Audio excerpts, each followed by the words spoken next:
Okay. Kaakamata tato, kiran tato. People do it ay.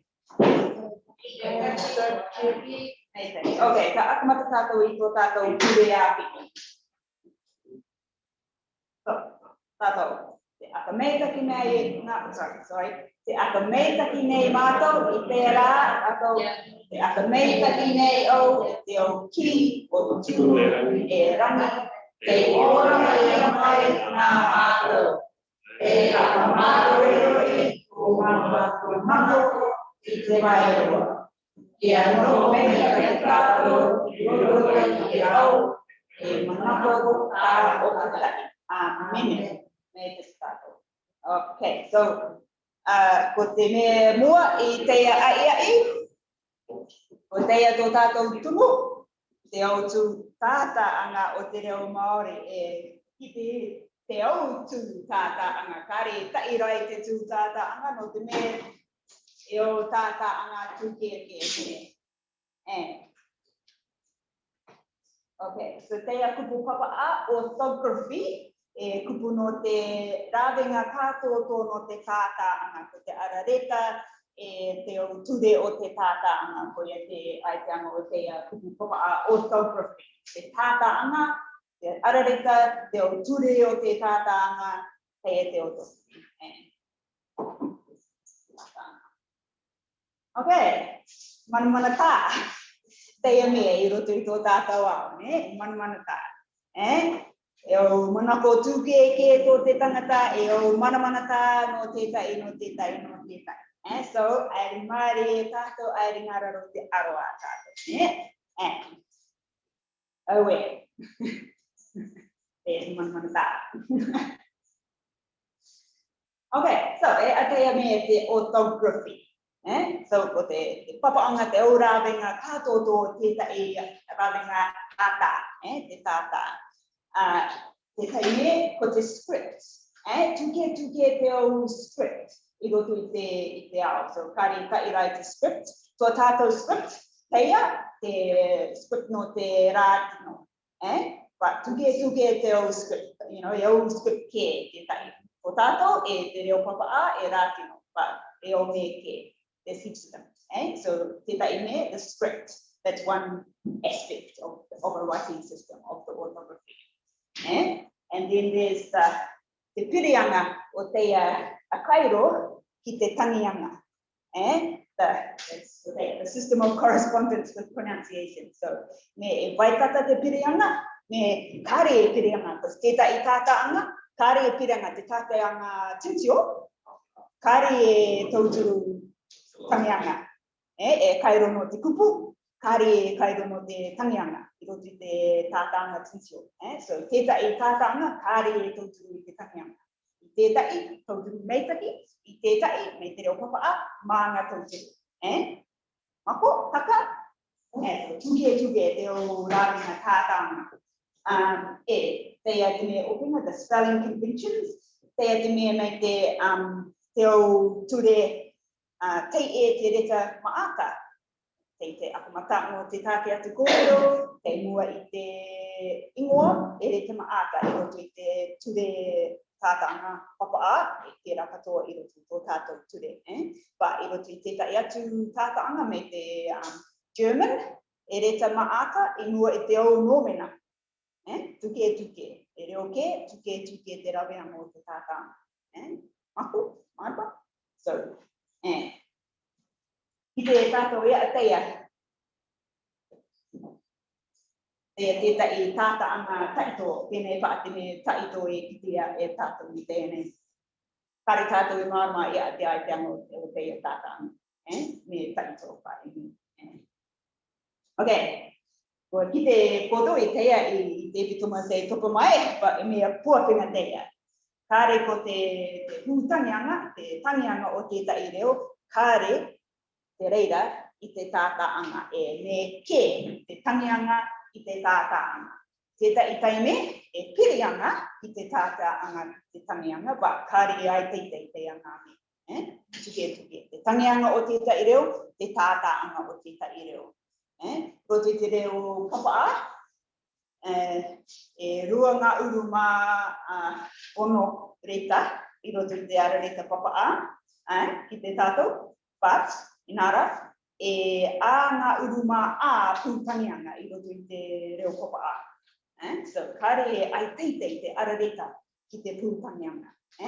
Ki te tātou, I konei I a tātou, mā ngā tuke ke te ara reita, ki te ara pūtangianga, I roto I te reo Māori. Ako. Te tai me nui. Kare ko te tātāʻanga I te reo. Ko te tātāʻanga rāwenga. Writing is a technology. It is not language itself. It's a meta-linguistic phenomenon. It's a useful one. I te taime, but it's not language, you know. And te nuianga o te reo, kare rāwenga tātāʻanga tō rātou. Te nuianga I tēnei. Probably only 20% I tēnei o te au reo tātāia. Te nuianga, reo mako, kare kino, reo rara, me kare reo rima, kare tātāanga. Inara, reo. Te tātāanga me nice to have, but kare necessary. Te nuianga o te taime o tātou, I te tangata Māori kupiara ni kare tātāanga. Oh, teia me, I roto I teia neo. Ono taua tini mati te kare tātāanga inare mako te oranga. Ki te tukunui, te tai o me tuke te me umere, ki te rātou te tai rāwenga, you know, rāwenga waka, te rāwenga tanu, te rāwenga tautai, te me, kare tātāanga. So kare necessary te tātāanga no tupa, te tai oranga mei taki. But, tēnei, tātātātou, me o. Te tai tuatua akamaara, a technology, no, last week. Ko te technology, te ture, te au ture, te akapapaanga o te au tangi poto, te au pūtangianga. So, no te tangi, teia me, te phonology. Ko te akapapaanga me kare te ture o te pūtangianga ko tētai reo. Ko te orthography, ko te rāwenga, o te tātāʻanga, me ke teia ngā. Okay. Teia tētai script. So, teia script, te script Latino. Māori Aotearoa, Tonga, te German, Rani, Pāniora, tata ia ki te script Latino. Tētai reo au kairo me teia. A kairo tō te reo Māori, mākorona tō rātou, Māori Aotearoa. Te taime tō te Tonga, te German. Te o papa kare kairo ko te rete ua. Pai te script, te tū tātāʻanga. Tōna ingoa rātino me kare Roman, but Latin, Roman, te. So, teia tētai tū tātāʻanga. Teia tētai, te o tātāʻanga tūtio. I roto I teia tū tātāʻanga, tai te kairo, tai te kupu.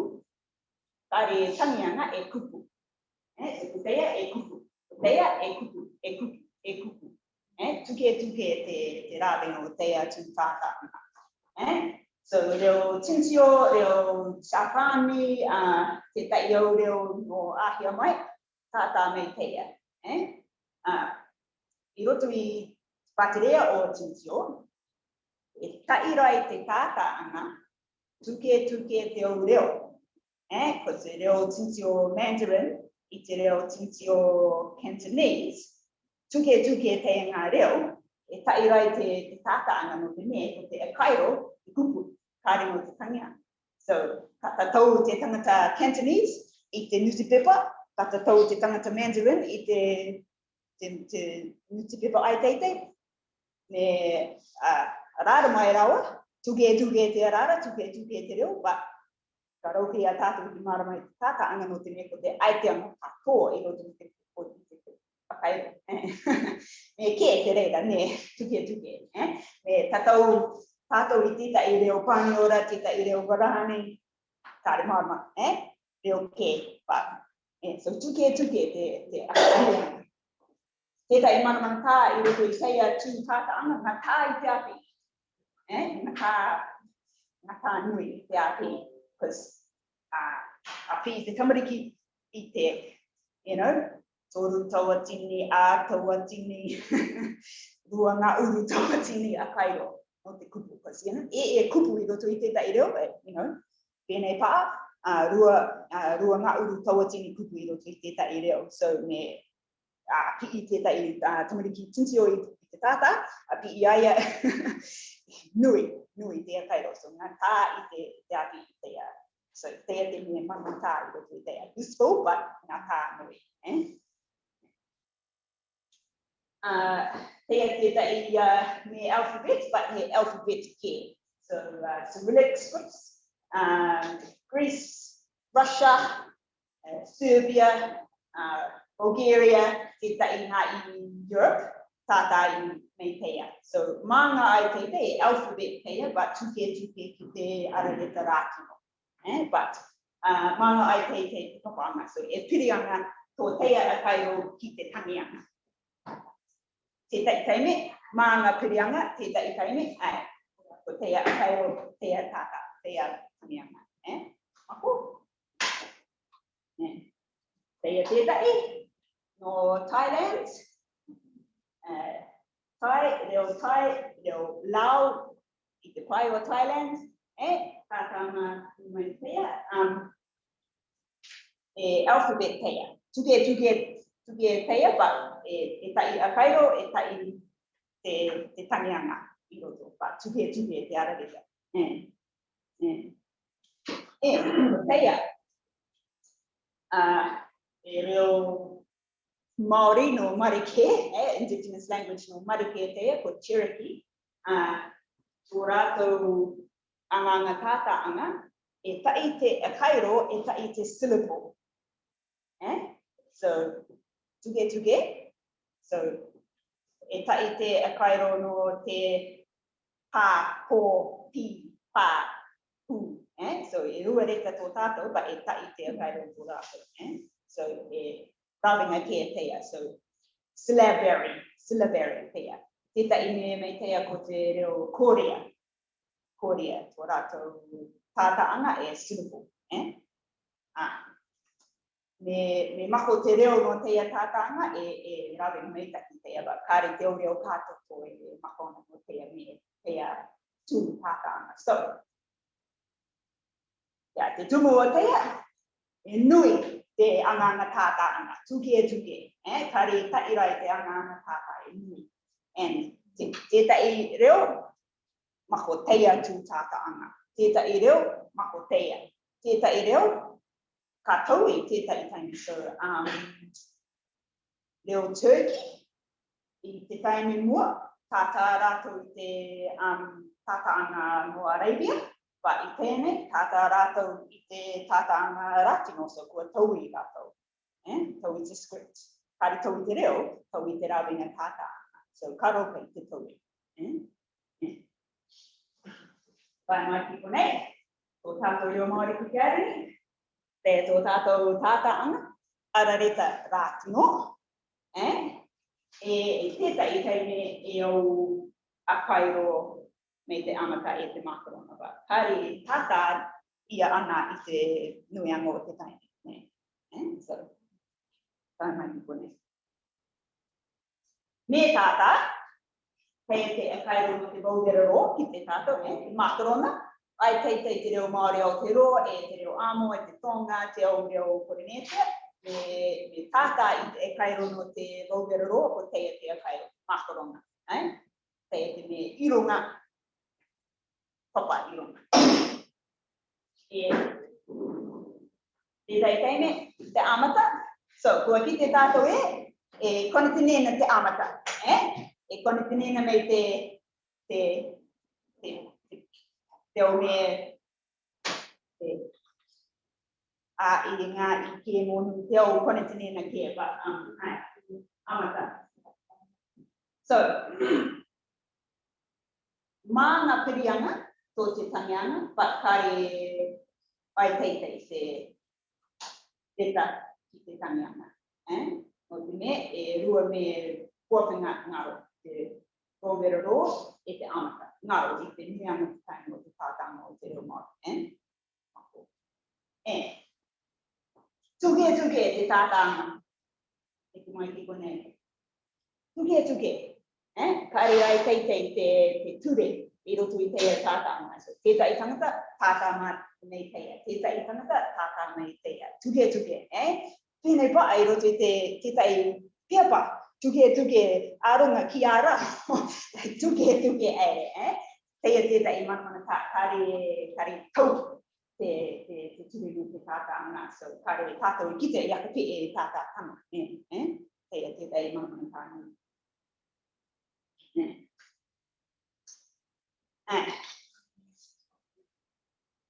So, ora mai o, me o te tātāʻanga I roto I o tātou reo. Akamata I konei te tainga mai o te melenga ki konei. I reira I akamata te tātāʻanga, nā te orometua au I akamata I te tātāʻanga. No te me, e ngaro rātou I te api ia tātou I te whāro I te lea.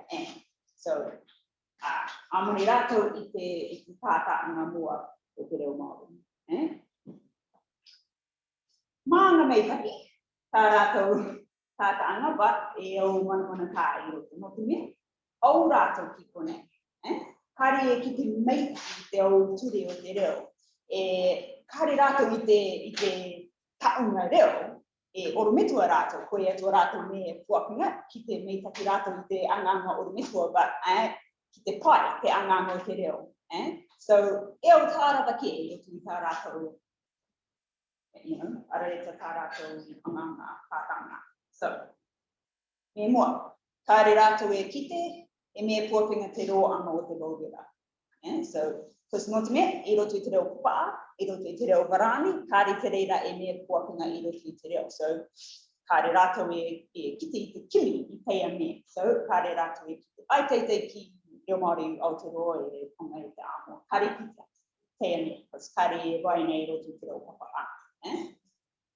E te roa I konei, kare rātou e kite I te puapinga anga o te amata. No te me, kare amata I roto I te reo kupaa, kare amata I roto I te reo varani, reo pāniora, reo rātino. No reira, kare rātou e kite kia kimi I teia pūtangianga. So, kare rātou e iki I tētai a kairo no teia pūtangianga. So, tuku tētai manamata. Koe te manamata, kua ngaro teia ngā mea puapinga. E au manamata tuke, but kare is not as important this one. So, I tō rātou tainga mai, uri rātou I te pipiria ki roto I te reo Māori, e tētai au tātāʻanga no te mere. E au ingoa I roto, e au ingoa no Hebrew names, Abraham, Aramaic names, Greek names, all these things I roto I te pipiria. And iki rātou I te aka Māorianga o te au kupu. Kare e taui ki a tano ki roto I te au tangianga Māori. No reira, I teia nei, I au kupu au, mei te Evangelia, mei te Basileia, mei te Aberehema, te au wingoa no roto I te whiria, kare e Māori tukai te tangianga. So teia kētai manamana tā. me tai atu rātou ki Aotearoa, because muri rātou ki Aotearoa, like ngā mua e kiko nei, e oti, tai atu ki Aotearoa, kua pii rātou i reira, i roti te pipiri i reira, Māori te kai, te tangianga o te au ingoa, i roti te pipiria, but so, au i kone, kāri e anga me te reira. So, tēnei, tētai i au reta, tētai i au tangi, kāri e reka Māori, i roti i te tātāʻanga.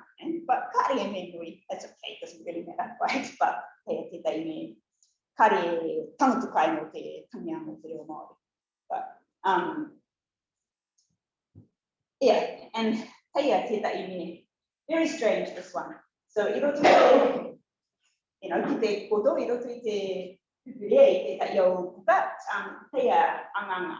So, me, te kai, tika ai, te kai, te kai, e teia te tātāʻanga. Never teia, manmanu tānui teia. Why did they do this? It's really ridiculous. But ki te tātou I te, so, ki te tamariki teia, te kai. So, tō rātou manako, teia te apostrophe. So, teia te e kai mo titai me ngaroa. So, kia rātou ko teia, me kai ko teia, titai o te ai, ngaroa. So, what is hate doing things?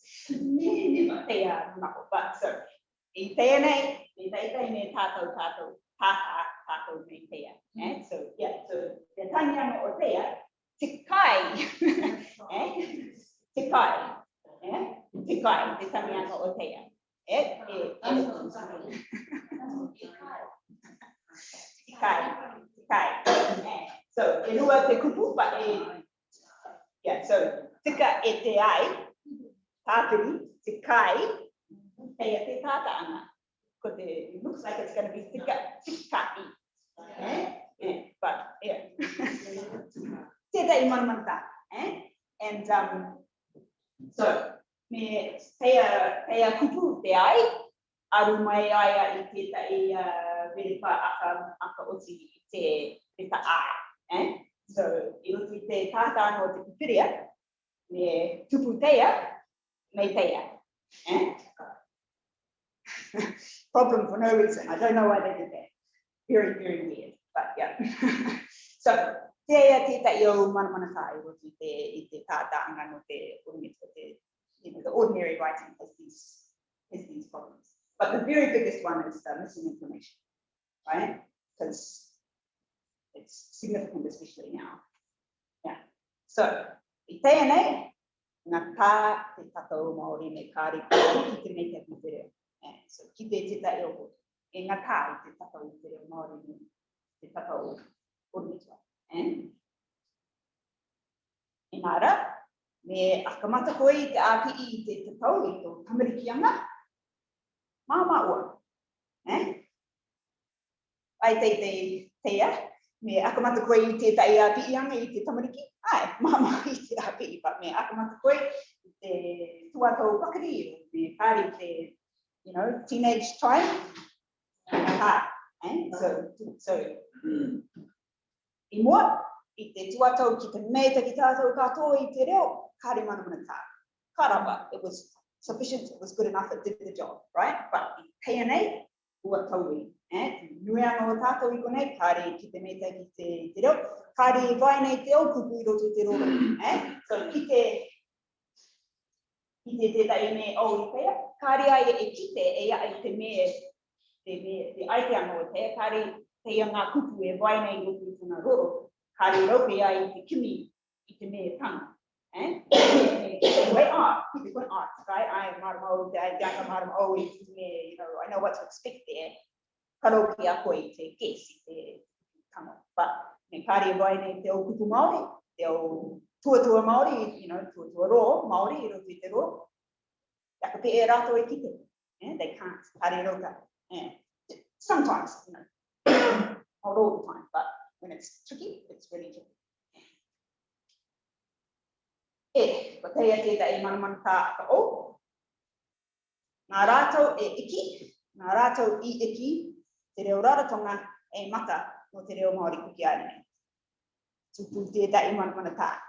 So, nā rātou e iki, kāre rātou no i kone, e manu iri rātou, tai mai, iki te reo raratanga e mata no te reo Māori ki aere nei.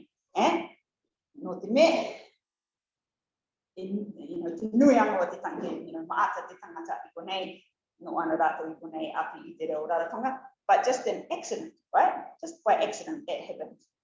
But ever since then, until recently, ko te reo raratanga, te reo Māori ana ke tātāʻanga. Pea mata I te runga urui toku mai, kua tau I aere pea, it's begun to change recently, but for 150 years, reo raratanga ua. And I konei te pai tonga, kāre mana tānui, but I te pai togero, au e te mana tā. So kāre te tamariki I mua, I api I te tatau I te tātai I tō rātou reo, api I te tatau I te tātai te reo raratanga. No atu e reo kē paa. So e mana tā te ia. Because ai teitei te mana o te o tū reo, o te reo Māori ki aere but nā rātou I iki te reo raratanga e tūki runga. Nā rātou te ia mana tā. But tētai o tātou I konei, tirinaki e, o te reo Māori raratanga, te pū o te reo Māori ki aere nei. Tētai o tātou I konei. But, kāre tanga. Ai teitei te mana o te o tū reo. O te reo o te linguistics nei. So, tētai mana tā.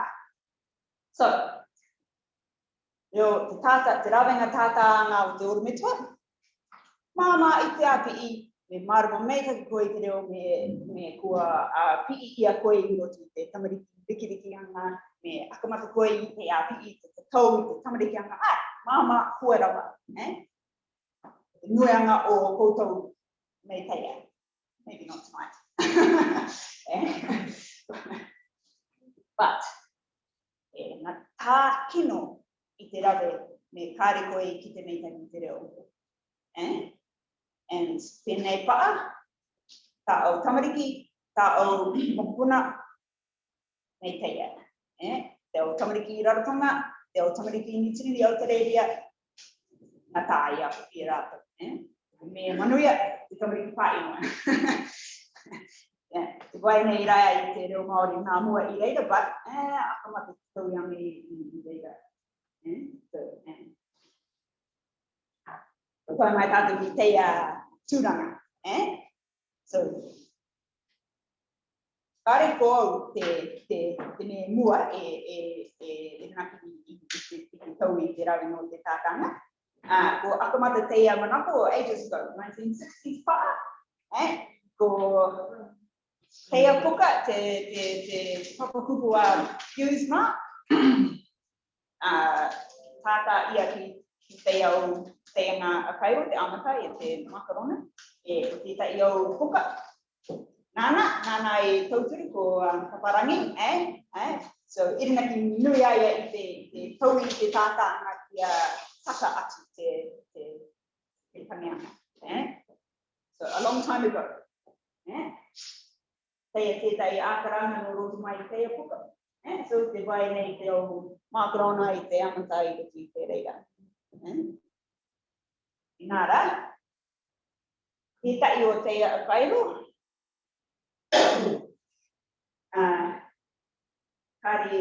kāre mako. So, tētai nui kino te a kairo. There's too many of them, they're not all needed. So people find this one sometimes really difficult, because there's too many of them in there. And this is, tupu teia mana tā. Where, if you're used to a certain way of reading, and suddenly you get shown this, and it's all different and funny looking, that's very distressing and very difficult and quite a challenge as an established reader to suddenly have to look at this thing which looks really different. It's really very hard. And so for a long time, kāre te nui anga o te tangata e pui teia tauianga.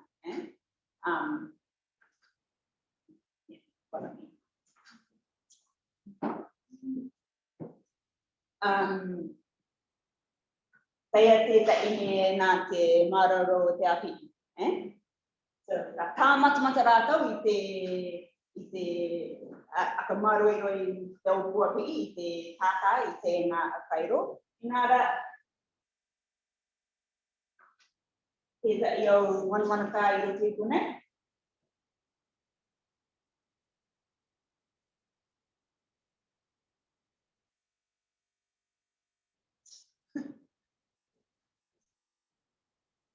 So, tarikano, tarikano, tarikano. Because kāre rātou e kite, I aka pe e tātāʻanga. So they are that they're trying to say, here's how you do it, but there's more right than wrong in there. Right than wrong, depending on what you think is right and wrong. But if they're trying to follow the systematic way, it's not being followed. Like they've got these target words, and look, they pick the bad font. Like there's all these problems, and these are all problems that we all have to deal with. Yeah. But yes, the old titles up there, Maramakore, right? It's kind of Maramakore, it's not moonless, it's Maramakore. Right?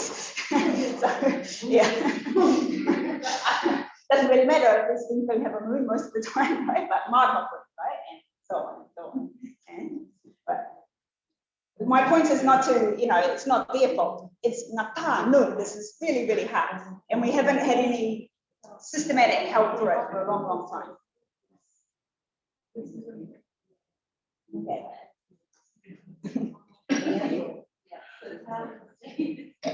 I think maybe most of you don't need to be convinced here, but when I first started doing this, no one was on my side. Everyone wanted to fight me and disagree, and so I had this thing to try and convince them, which I'll show you now, but it's yeah. Warning is a little bit possible offensive language coming up. Yeah, because te tumu kua tauri, kua ki te tātou e mana ka nui I tēnei, kua ki te tātou te ngaru nei te reo. So that's the reason why we've started to change our mind and why we want to learn this now.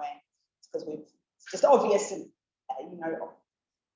can't dispute it now that we have a problem, and that helping our kids to be able to read and write, or even more so our parents, adults already, to be able to understand to read Māori easier is important for that. But before, when no one believed me when I used to tell them this, I had this little thing. So yeah, content warning, offensive language coming up. Okay. Te akaranga. So tata ai te kupu e toru. Te ai, o tāne te ai. Te ai, te pāreka no te taura, the string game, the cat's cradle game, but ai. O te ai, te anganga, that one. Mana te tai me kare kite, e a te tanianga, tude te ai te anga. So, te oro mitra e a te ai. E a te ai te anga o te.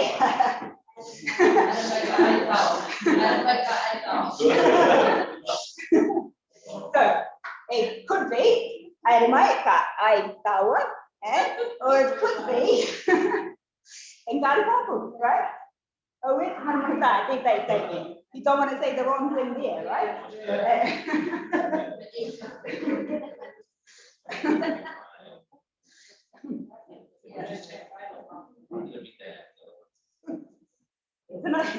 What's this? Could be ai mai ki te ai, kia maana koe. Maybe ai mai ki te ai, kia maana koe.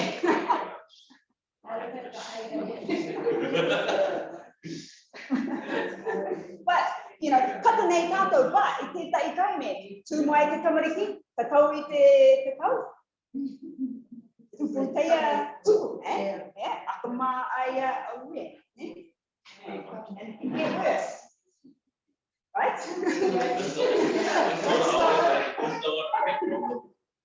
Okay? So, me rara koe, aue te reko teia ika.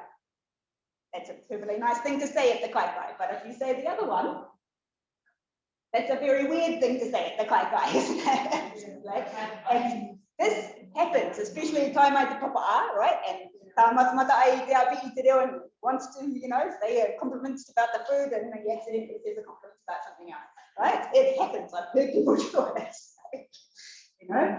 And yeah, there you go. So that's what he's saying. He's probably trying to say the first one, but if you say it wrong, you're saying something inappropriate in many contexts, right? Most contexts it would be inappropriate to say that. Yeah. And here's one right out of the Bible itself, right? Nice. This is a nice story in the Bible. I like this one. It's a good one. It's about sharing, right? It's the, you know, and it's supposed to be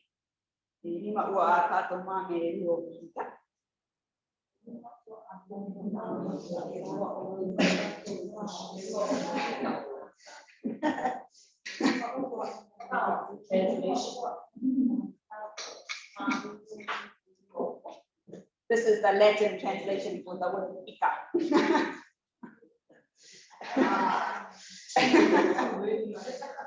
I mean, I don't think that's what it's supposed to say in that story in the Bible, but you know, yeah, it can happen, right? Yeah, person's doesn't know how to say it properly. They can really say a strange thing and maybe be so embarrassed they never want to do it again, you know? Like,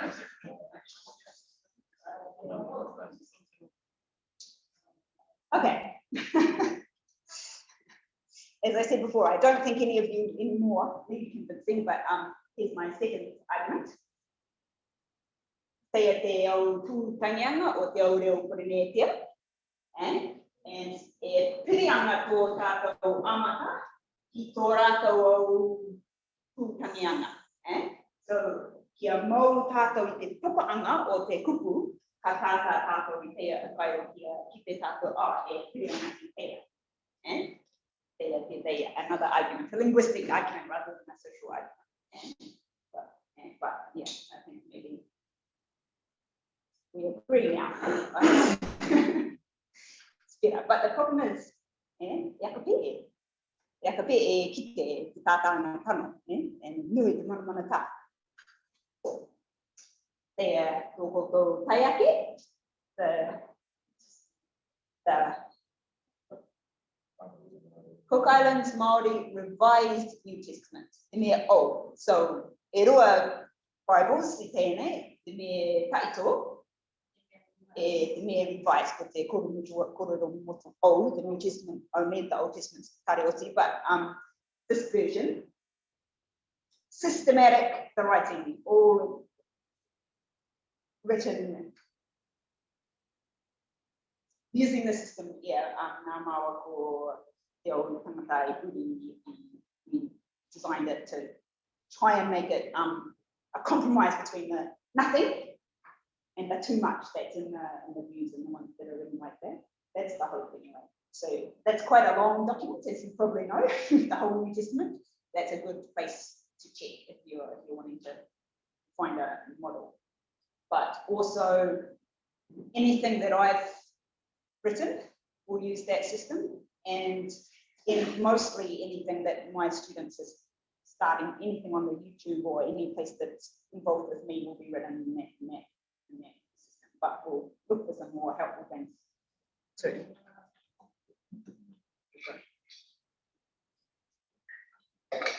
Paparangi teia, 1967. Tātāʻanga teia, kōroa. He didn't achieve it in his lifetime. Hopefully, I will be able to achieve it in my lifetime. Nā te kairoa te amata e aka pāpu mai ki a tātou I tike ana te kai I te tumianga o te rewa. So from this symbol, we can understand the right pronunciation of the word. Yeah, that's the idea.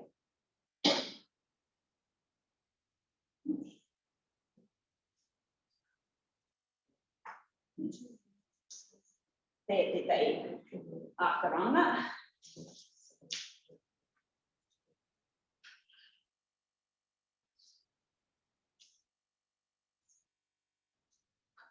What do you reckon?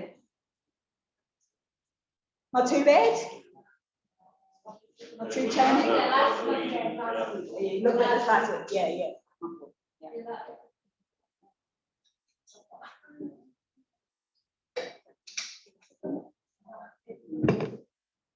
Okay.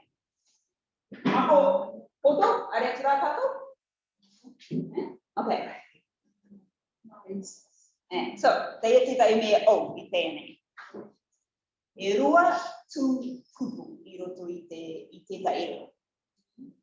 Kupu tumu, koe te base word.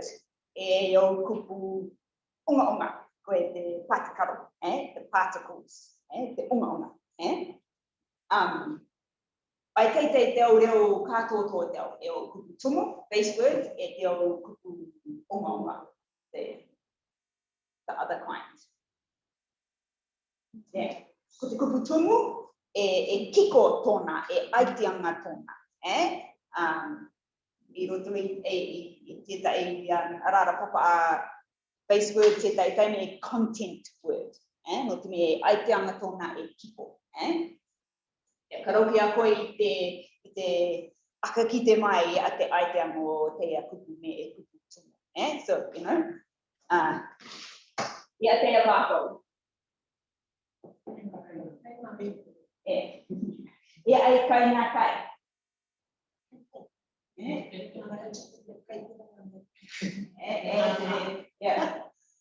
Wākau waine te o merike, o koe te kai, te taime, koe te angaruruia, te moruia, te rokia tātou kia, mai a te wākau te kai ngā. Ai kia ngā tōna. A te oro, ko teia te oro. Ai te tātanga mui, te waria. Te oro, so ai te anga tōna, kupu tumu teia o kupu. I te pai o te kupu onga, te pātikaro, kare ai te anga tōna, anga tāna. Ka tāpiri te o kupu onga I te o kupu I roto I te tāki ato kōrero.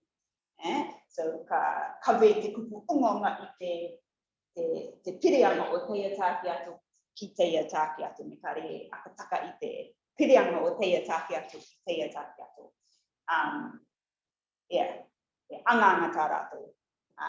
Tētai rāra papa the grammar words.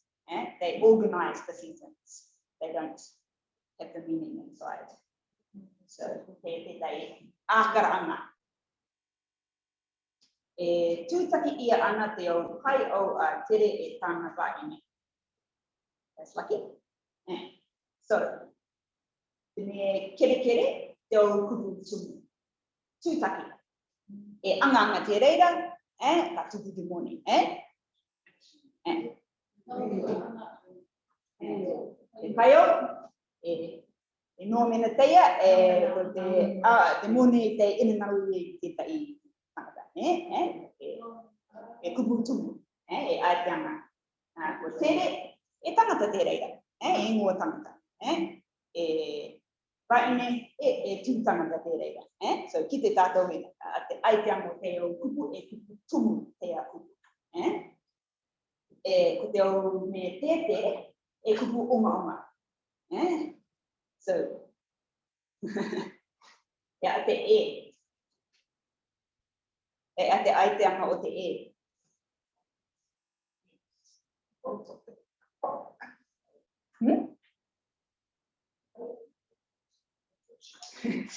Ka reo e poi te rere ngā tātea, that's the point, right? Ngā tā I te ake ki te aiteanga o te onga.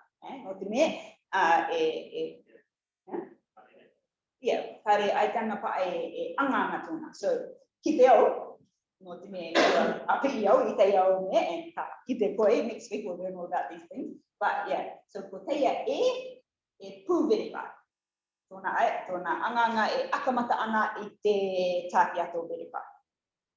But, you know, me oi atu koe ki tētai tamariki, te aiteanga o teia tai pau mai, They would never know, right? And normal people, you didn't know, right? This is only if you learn it, you study the structure and you study the grammar that you learn it, right? So it's a big difference. So if you ask anyone, you know, at the tūtaki, they'll be able to tell you or show you, or they know what it means, it's easy, right? But if you ask them, what's this anga? What does that mean? Most people, unless they've studied this course and learned it all, they wouldn't be able to tell you, right? It's invisible to you, even though you know when to say it and produce it all the time and use it correctly. If you're a L1 speaker, it's hard to explain. It's similar to we have this in English too. So I say, oh, this is the blue bottle. What's a bottle? This thing, what's blue, what's the color, what's that?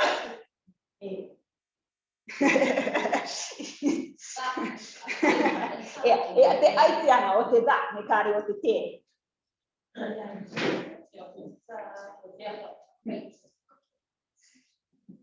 Well, ki aku nei, ko te anga o te that, me kare o te te, e a kairo no te nomena, e nomena e aru mai te te. E kairo puapinga no te nomena, te, me kare te that. Ko te ingoa papaa o te da, I roto te reo papaa, a definite article. Ko te aiteanga o te reira, tūana te da, I mua I tētai nomena, e me a rara ia teia da, ko te aiteanga, kua ki te takere, te ngā tangata rara, I te pākau te kai, e aru mai te da. Complicated, eh? But yeah, so that's the thing. Very complicated. Yeah, but ta'api tato. Next week we're starting on this.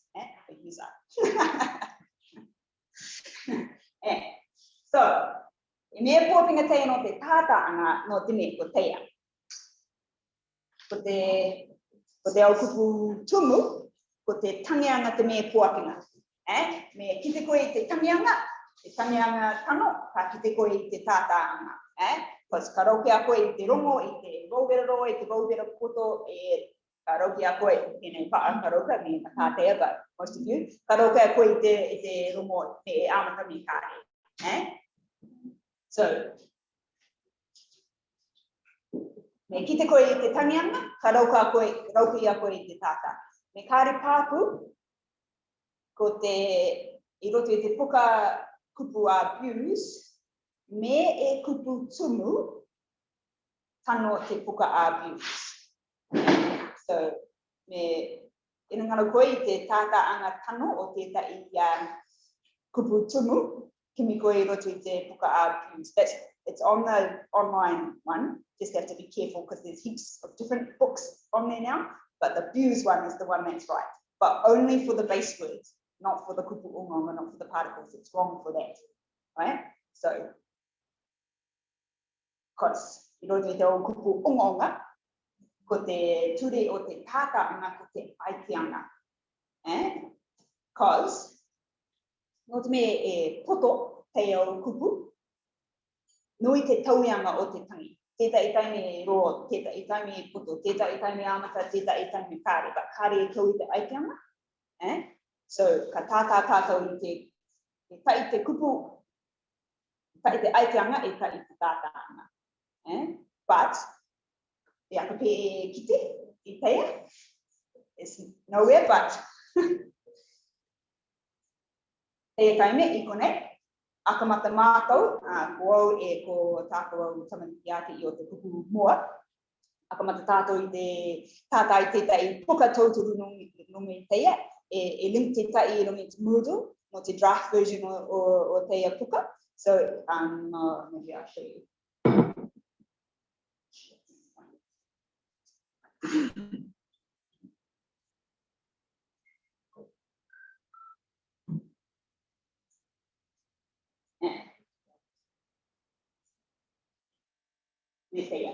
So this looks like a, normal dictionary. What have we got? Oh yeah. So ko ai as in te ai tukuna, that one. So kupu numero, te tu kupu, akamata te api I te next week, but yeah.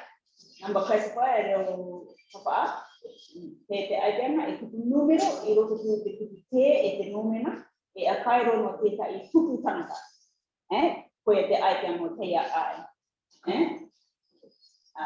Aiteam e roti te reo kopa e tētai ngā ākaraanga. Ko moe tuku ai tūna. Kei tuku ai taia.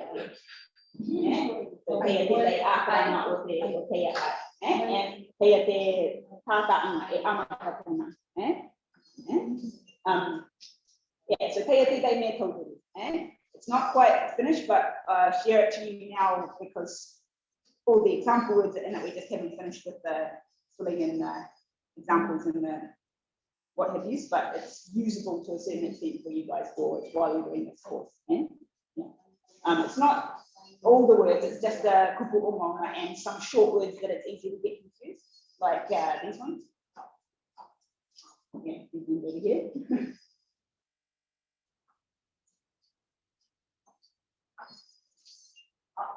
Yeah, so they are all.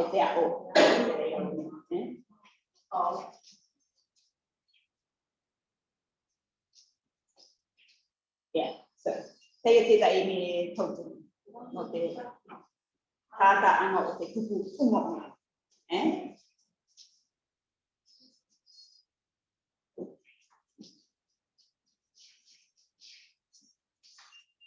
Okay.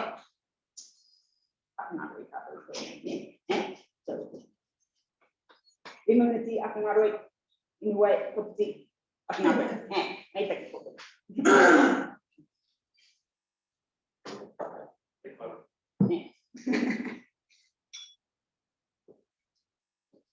And if anyone wants their keyboard put on, yeah.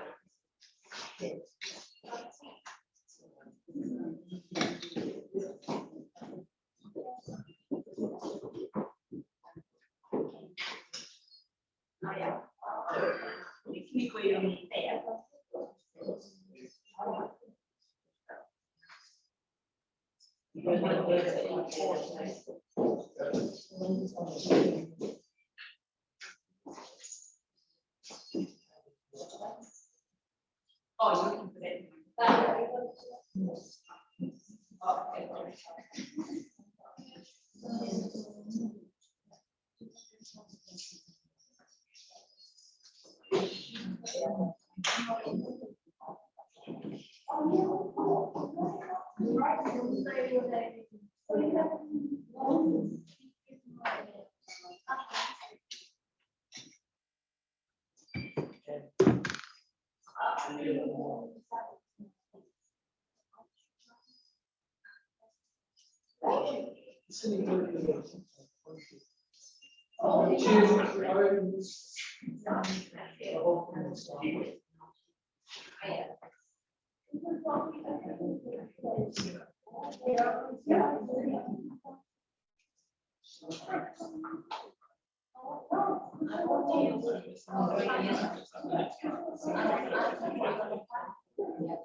So next week we should be like